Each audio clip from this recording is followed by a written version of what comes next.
Our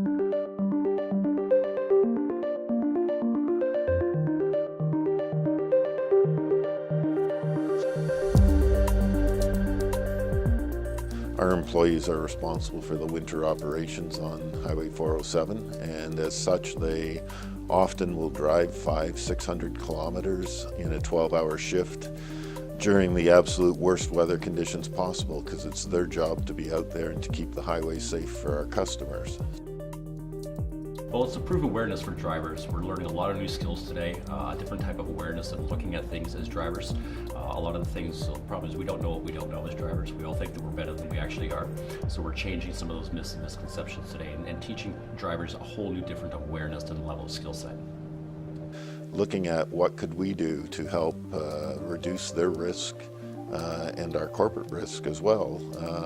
We were looking for things to enhance winter driving, and skid school was the thing that we found that we thought would be a great investment in safety for our employees. Years and years of learning and experimenting and trial and error to figure out the best way to control a vehicle on ice and snow.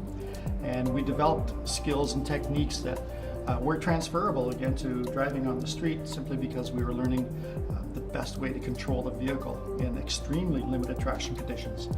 And those skills can be directly applied to controlling the vehicle on the roads in limited traction conditions also. So that's how our winter schools grew out of our background too of competition driving. Because they drive so much in the worst winter conditions, because they've got to cover the highway and got to run the operations for the winter, this gave them experience along with instructors with expertise, and put them on an ice track so they could learn how the vehicle handled, what the limitations of the vehicle was, what their limitations were, and how to deal with skids and control a vehicle in adverse conditions.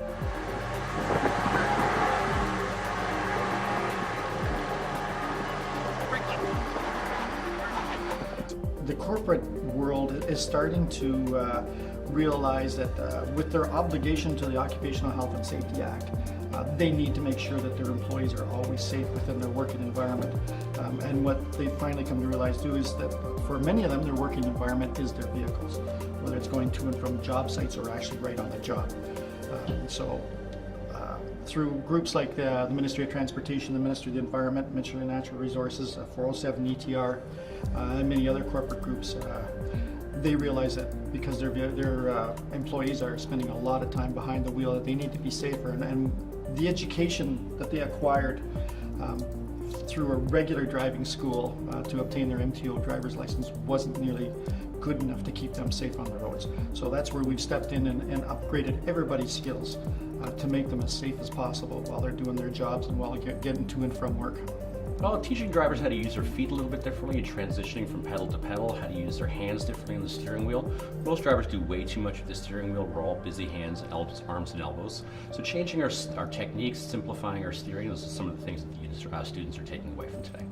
I think it's great training for anybody, and I would encourage people to get that training, or if they have young drivers in their family who have less experience, I think it's a great thing for new drivers as well. And it's something I plan to send my daughter on who hasn't had similar training. So.